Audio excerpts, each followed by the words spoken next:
Salve galera, tudo bem? Estou aqui hoje para falar um pouquinho com vocês sobre o tema obesidade infantil, que é o tema do nosso 8º laboratório. Um tema extremamente importante porque ele se inscreve dentro do eixo saúde, que é um eixo que foi cobrado na edição de 2020 com a questão do estigma associado às doenças psicológicas. Então é um tema muito importante para o Enem, é um eixo muito importante para o Enem e também um eixo muito importante para os alunos que vão fazer as particulares de medicina, principalmente a EMESCAM, já que a Fundep tem aí uma tradição, né, de cobrar os temas voltados para a saúde, beleza? Então fica ligado que realmente é algo muito importante para o nosso estudo e para as provas que vocês irão fazer ao longo do ano. Bem, o Brasil hoje é um dos países mais obesos do mundo e é considerado, segundo a Organização Mundial da Saúde, a OMS, o país mais obeso da América Latina. É claro que a gente ainda não chegou no patamar dos Estados Unidos, mas se algo não mudar, com certeza, num curto espaço de tempo, nós teremos índices ainda piores, né, do que temos hoje. E dentro do volume enorme de pessoas obesas estão as nossas crianças, né, indivíduos que estão em processo de formação e que dependem, né, exclusivamente aí de seus pais e de seus responsáveis para que tenham uma boa alimentação. Bem, o primeiro ponto que eu gostaria de tratar com vocês, que é a primeira possibilidade de argumento, né, a primeira tese, a primeira linha de raciocínio que vocês podem vir a desenvolver, é falar um pouquinho do estilo de vida moderno ou estilo de vida pós-moderno, que nada mais é que o modo de vida que se disseminou pela cultura ocidental, né, a partir da Revolução Industrial. Então nós podemos dizer que após, né, a Revolução Industrial foi amplamente divulgado, disseminado na cultura ocidental como um todo, um estilo de vida muito voltado e que gira muito em torno das relações de trabalho. Nesse sentido, então, a escassez de tempo passa a ser uma marca registrada das sociedades modernas pós-Revolução Industrial. E dentro desse cenário de escassez de tempo, vem a ampla procura e o amplo consumo de alimentos processados ou ultraprocessados, que a gente já sabe que são alimentos que surgiram no contexto da Segunda Guerra Mundial, né? Inclusive aquela balinha, o M&M's, né? Uma balinha que surgiu no contexto da Segunda Guerra Mundial, porque os soldados eles iam para as trincheiras com aquelas balinhas no bolso, né, um produto de chocolate à base de açúcar ali, um hipercalórico, enquanto dava uma folguinha eles se alimentavam. Assim como o feijão enlatado e a salsicha enlatada também surgiu no contexto da Segunda Guerra Mundial.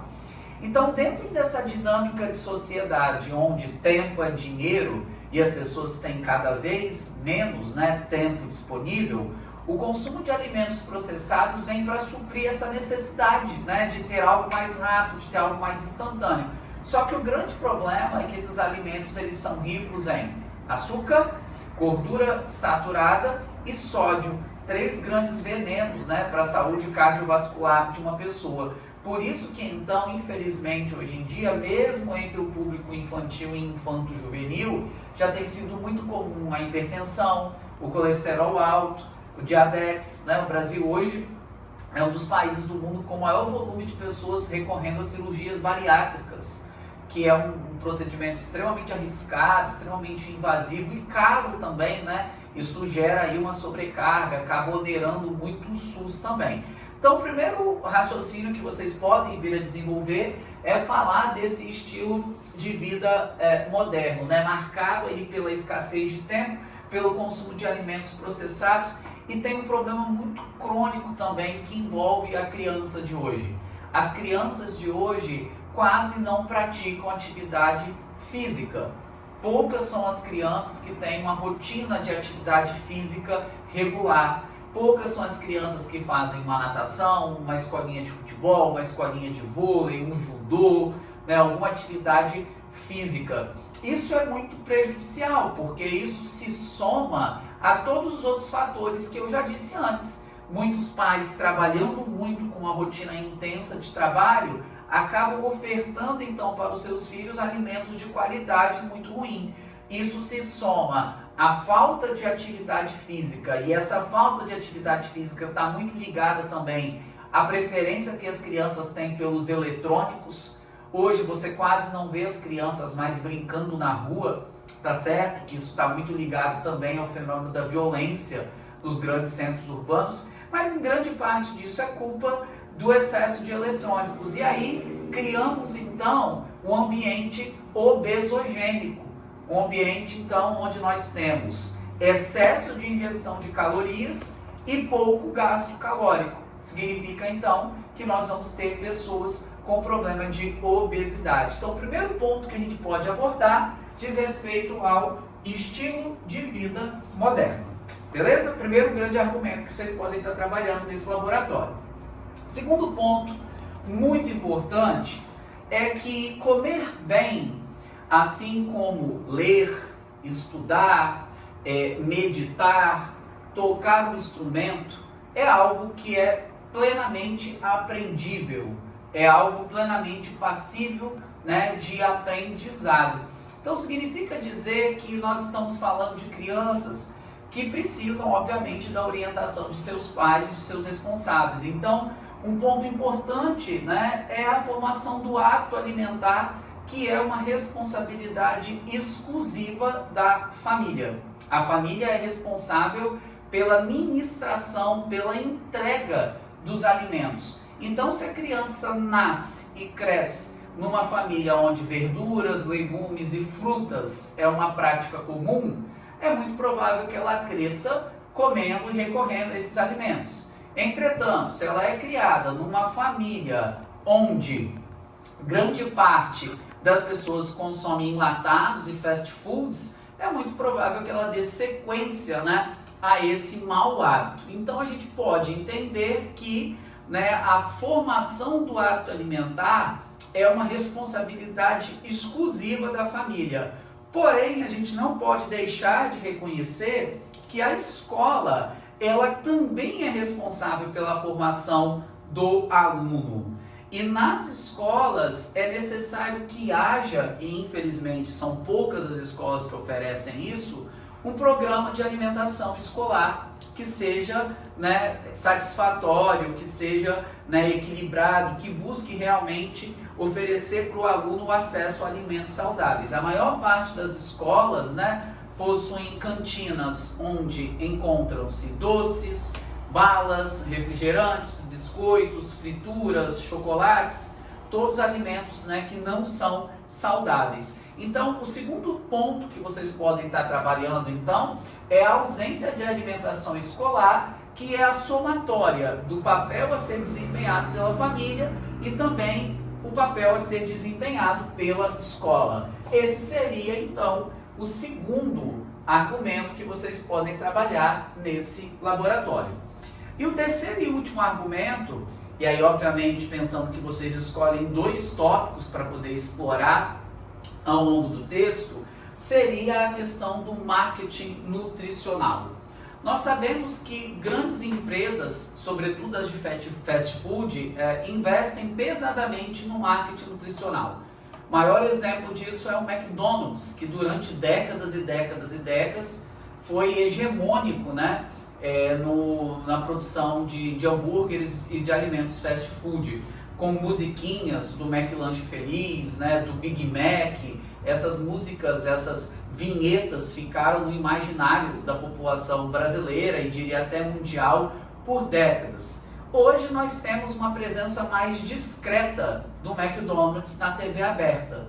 Antigamente você tinha isso o tempo inteiro na TV. Nós crescíamos ouvindo a musiquinha do Big Mac, a musiquinha do McLanche Feliz, e era o desejo de toda criança o consumo desses alimentos, não necessariamente porque eram saborosos, como de fato sabemos que são, embora não sejam saudáveis, mas principalmente por conta do quanto que ouvíamos aquelas propagandas. Hoje isso é muito mais controlado. O CONAR, né, o Conselho Nacional de Autorregulação, é um órgão, né, que regula essas propagandas. Então qualquer propaganda que tiver em caráter abusivo, que estiver em caráter muito apelativo, o CONAR vai fazendo um controle dessas propagandas. Então com o tempo o marketing nutricional ele foi diminuindo, mas ele ainda existe muito. Nós temos aí no YouTube, por exemplo, no intervalo entre um vídeo e o outro, você vai ver lá propaganda do McDonald's, vai ver propaganda do Burger King, vai ver propaganda do Madeiro, né, e várias outras hoje restaurantes que ganharam notoriedade oferecendo também produtos fast food. Então a gente precisa entender que o marketing nutricional ele tem, como qualquer marketing, o objetivo da vendagem, né? A ideia é realmente criar um produto que seja vendável e consumível e obviamente que lucrativo. Então o que eu faria se estivesse no lugar de vocês? Eu juntaria os tópicos 1 e 3 e falaria que o estilo de vida pós-moderno ou moderno, ele é muito marcado pela presença, né, desse marketing nutricional, e isso se soma a esse estilo de vida acelerado e tudo mais. E deixaria para fazer um outro tópico específico, né, a respeito da ausência de educação alimentar no âmbito familiar e no âmbito das escolas também. Quais são os repertórios possíveis a serem trabalhados nessa redação, galera? De alusões históricas, nós temos pelo menos 3 possibilidades. A Revolução Industrial, que, como eu disse, é a grande responsável, né, pela disseminação de um estilo de vida que predominou na cultura ocidental. Poderíamos trazer o fenômeno da globalização, que é o encurtamento de fronteiras, tudo muito acelerado, tudo muito corrido, tudo muito dinâmico. E também a própria Segunda Guerra Mundial, que é o momento onde surgem aí então os enlatados. Acho que dos repertórios históricos seria esse, talvez alguém queira colocar, né, o estilo de vida americano como um marco também, mas acho que isso vai muito dentro aqui da globalização e da Revolução Industrial. Mas se quiser desmembrar também é possível. Do ponto de vista da TV, tem um documentário muito interessante no Netflix que se chama A Dieta do Palhaço. É um documentário que vai narrar a trajetória de um indivíduo que durante um período de sua vida faz 3 a 4 alimentações diárias do McDonald's. E ao final de um período, a saúde dessa pessoa está totalmente deteriorada. Ele passa a ter problemas cardiovasculares, problemas ósseos, problemas de todas as naturezas possíveis. A ideia era mostrar o quão ruim, o quão nociva era a alimentação oferecida naquela que é a maior rede de fast food do planeta, que é o McDonald's, beleza? Então, um documentário muito interessante. Filósofos e sociólogos, pensadores, o que a gente poderia trabalhar? Penso que Bauman cai como uma luva aqui para falar da teoria da modernidade líquida, onde o tempo é dinheiro e é tudo corrido, tudo absolutamente acelerado, né? E é por isso que então há o consumo de alimentos não saudáveis, somado à pouca atividade física das crianças, criando um ambiente obesogênico. Então acho que ninguém explicaria isso melhor que Bauman. Também é plenamente possível utilizar Immanuel Kant, Paulo Freire e Edgar Morin para falar do papel que a educação tem na formação da conduta humana. Indiscutivelmente, o ser humano é a somatória de vários fatores, mas o ser humano é principalmente fruto da boa ou da má educação que ele recebe. Então, o indivíduo que não teve, né, educação alimentar, seja na escola, seja na família, é o indivíduo que vai ter problemas muito sérios de saúde. Também poderíamos falar da presença de Rousseau ou de John Locke, que são pensadores que discutiram o papel das leis, o papel do Estado, a teoria do contrato social. Esses pensadores vão dizer que a ordem, o bem-estar, né, da sociedade, a vivência harmônica em sociedade, ela só é assegurada a partir do momento em que o Estado ele age no cumprimento das leis, na efetividade das leis. Então, né, Locke e Rousseau cumprem um papel muito importante aqui para você trabalhar tanto a falta de fiscalização dentro das escolas, ou a legislação brasileira talvez um pouco permissiva no sentido do marketing nutricional. Dá para trabalhar bem esses pensadores aqui, beleza? Proposta de intervenção, professor, o que a gente poderia colocar nesse texto como proposta de intervenção? Indiscutivelmente o Ministério da Saúde precisa aparecer nessa discussão, né? E o Ministério da Saúde ele poderia fazer o papel das campanhas midiáticas de incentivo a um estilo de vida saudável, que passa desde a boa seleção alimentar até a prática de atividade física, né? Isso pode ser feito via as redes sociais, que é um espaço muito frequentado pelas crianças e pelos adolescentes. Então, por que não uma campanha no Instagram, no Facebook, no Twitter, né, que são espaços muito frequentados e utilizados por esse público? Por que não uma campanha ali de incentivo a essa boa, né, saúde que vem de alimentos e prática regular de atividades físicas? E também poderíamos envolver o Ministério da Educação, no sentido de ter dentro das escolas os bons programas de alimentação escolar, né? Então,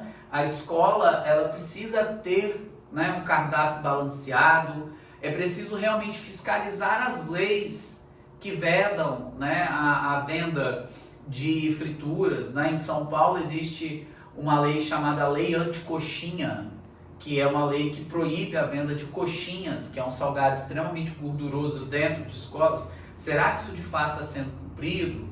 Né? Em Vila Velha, né, existe uma lei municipal que proíbe a venda de refrigerantes em escolas. Será que essa lei vem sendo fiscalizada e cumprida? Então, do Ministério da Educação, o papel realmente de implementar, né, dentro das escolas os programas de alimentação escolar. É um tema muito tranquilo de ser discutido.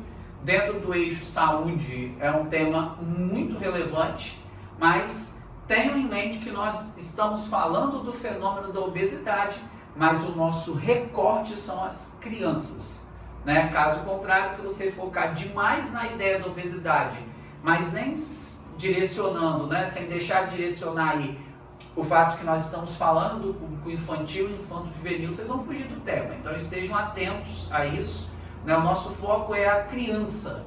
A criança ela é extremamente dependente de uma orientação familiar. A criança ela não tem autonomia, né, ou não deveria ter, para ir para o fogão preparar alimento, ou para abrir um iFood que tem, né, milhares de possibilidades de escolhas de alimentos e escolher o que vai comer. A criança não deveria ter essa autonomia. Nós estamos falando de indivíduos que estão em processo de formação. Daí uma importância imensa da família e das escolas. Tá certo, galera?